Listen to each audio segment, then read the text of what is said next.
Hallo allerseits, ich bin Peter Pernsteiner und starte heute mal wieder eine neue Update-Videoreihe über die von mir bereits mehrmals gezeigte moderne Märklin H0-Anlage in einem ehemaligen Kinderzimmer in Karlsfeld bei München. Das erste Video über diese Anlage habe ich bereits 2019 veröffentlicht. Im Frühjahr und Sommer 2022 folgten 4 Update-Videos. Am Gleisplan der Anlage hat sich seither nur wenig geändert, aber technisch hat Egon Steinkohl einiges überarbeitet und optimiert. In diesem Update-Video erkläre ich den aktuellen Gleisplan der Anlage und auch die technischen Änderungen gegenüber früher. Zudem gibt es am Ende eine komplett automatisch erfolgende Zugfahrt bei Nacht. In einem weiteren Update-Video folgt ein komplexes Beispiel einer automatisierten Museumszugfahrt inklusive einem ebenfalls vollautomatisch erfolgenden Lokwechsel. Schließlich gibt es auch wieder ein großes Video mit einer automatisch erfolgenden Fahrabfolge, in der auch einige neue Züge zu sehen sind, wie ein ICE 4 und der TGW Euroduplex. Nach wie vor befindet sich diese Anlage in einem 12,5 Quadratmeter großen ehemaligen Kinderzimmer. Sie besteht prinzipiell aus 2 Anlagenteilen mit jeweils unten drunter einem großen Schattenbahnhof. Wenn man ins Zimmer reinkommt, ist der rechte Anlagenteil 3,67 m x 85 cm groß.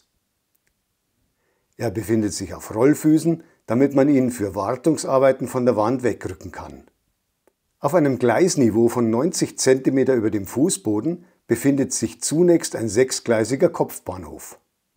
Sein größter Bahnsteig ist 228 cm lang. Am rechten Rand folgen ein kurzes Rangiergleis und eine moderne dreiständige Lokwartungshalle. Schließlich gibt es auf diesem Anlagenteil noch 4 weitere Rangier- oder Abstellgleise.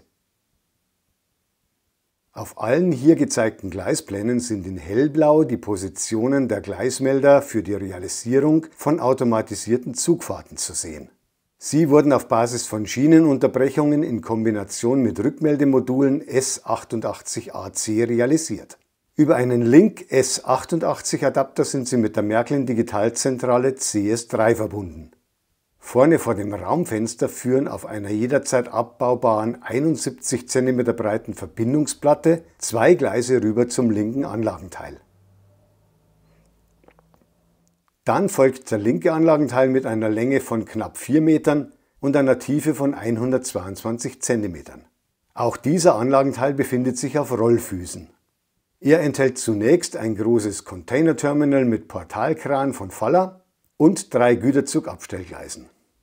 Dahinter sind noch 3 weitere kurze Abstellgleise für Loks. Daran anschließend folgen 3 Güterzugdurchfahrgleise, auf denen bei Bedarf komplette Güterzüge vorübergehend halten können. Dahinter sind ein Personenzug-Durchfahrgleis und ein 180 cm langer Bahnsteig für den Durchgangsbahnhof auf dem linken Anlagenteil. Schließlich gibt es auch hier nochmal 2 kurze Abstellgleise für eine Lok und einen Triebwagenzug. Dann verjüngt sich die Anlage auf nur mehr 2 Gleise, eines für Personenzüge und eines für Güterzüge. In einem Halbkreis führen sie zu einer langen Rampe. Über sie geht es mit weniger als 3% Gefälle runter zur Schattenbahnhofsebene. Ihr Gleisniveau ist 11 cm tiefer. Der linke Schattenbahnhofsbereich verläuft in Anlehnung an die Form eines Fragezeichens zu 2 sichtbaren Paradestreckengleisen. Das äußere Paradestreckengleis ist quasi eine Schnellfahrstrecke für die vom und zum Kopfbahnhof fahrenden Personenzüge. Es mündet in Tunnelarkaden auf der unteren Ebene der Verbindung zwischen den beiden Anlagenteilen. Der Schattenbahnhof des rechten Anlagenteils besteht einerseits aus einer Durchfahrkehrschleife für den Fernverkehr. Parallel dazu verläuft eine Gleisharfe mit Abstellmöglichkeiten für 4 komplette Schnellzüge. Der linke Anlagenteil enthält parallel zur Schnellzug-Paradestrecke zudem im sichtbaren Bereich eine Abfahrrampe für Güterzüge. Sie mündet in einer Gleisharfe mit Abstellmöglichkeiten für 4 komplette Güterzüge. Parallel zu dieser Gleisharfe gibt es auch noch ein Güterzug-Durchfahrgleis. Jetzt zeige ich noch kurz einen kleinen erfolgten Gleisumbau beim Durchgangsbahnhof auf dem linken Anlagenteil. Früher gab es nach dem Bahnsteig zunächst 2 Weichen. Danach folgte dann eine Bogenweiche mit engen R1-Radien. In diese enge Weiche mündete auch das Schnellzug-Durchfahrgleis. Jetzt gibt es statt der Bogenweiche bereits deutlich näher am Bahnhof eine normale Abzweigweiche. Davor befindet sich eine doppelte Kreuzungsweiche und zudem ist dort auch das Furzer Abstellgleis für eine Lokomotive entstanden. Außerdem ermöglichte dies auch noch unmittelbar nach dem Bahnhofsbereich den Einbau eines weiteren Gleisrückmeldekontaktes. Auch dadurch konnte der Besitzer der Anlage einen der Hauptkritikpunkte von so manchen Zuschauern meiner bisherigen Fahrvideos aus der Welt schaffen, nämlich die vielleicht etwas zu flotten Beschleunigungen nach dem Kopfbahnhof. Jetzt gibt es bis zur Abfahrrampe an nicht weniger als 4 Stellen Gleiskontakte für ein abgestuftes Anfahr- und Bremsverhalten. Erst bei Erreichen der Fernverkehrsparadestrecke wird der Zug durch einen 5. Gleisrückmelder weiter beschleunigt und auf dem Rückweg erstmals etwas abgebremst. Die Anzahl der Gleismelder hat sich auf der Anlage von ursprünglich 17 Stück auf mittlerweile 38 erhöht. Deshalb gibt es jetzt auch ein neues großes Fahrbetrieb-Update-Video mit vielen neuen Zugfahrten.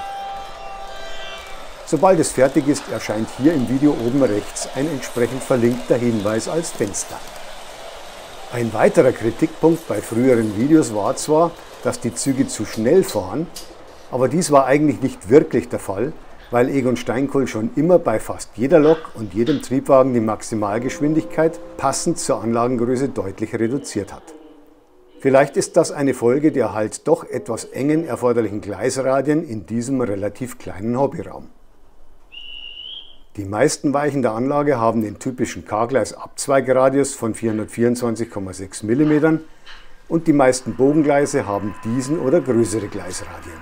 Lediglich an ein paar Stellen der Anlage mussten aus Platzgründen in Teilbereichen Gleisbögen mit R1 und auch zweimal eine Bogenweiche mit R1 verbaut werden.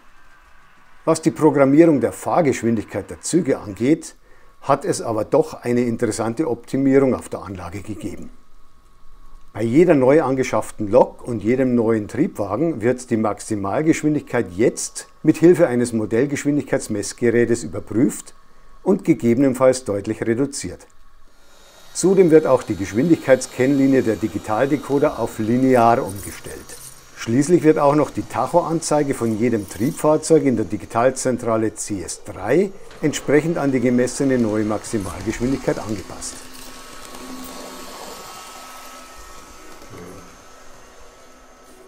Nun habe ich aber genug über die Anlage erzählt.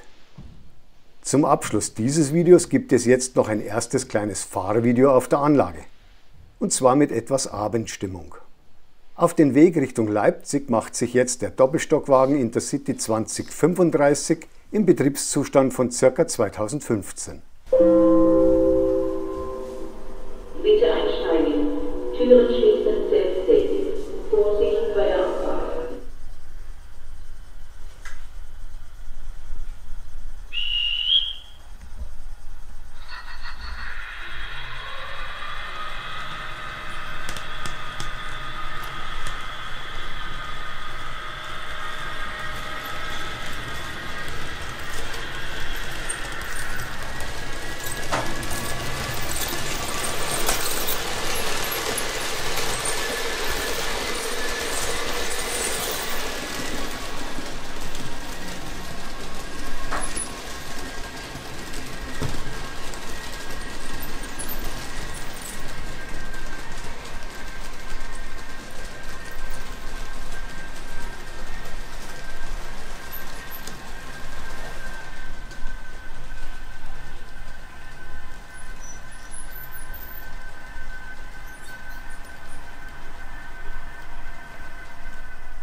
Sehr geehrte Damen und Herren, wir begrüßen alle zugestiegenen Fahrgäste im IC 2035 nach Leipzig Hauptbahnhof und wünschen eine angenehme Fahrt.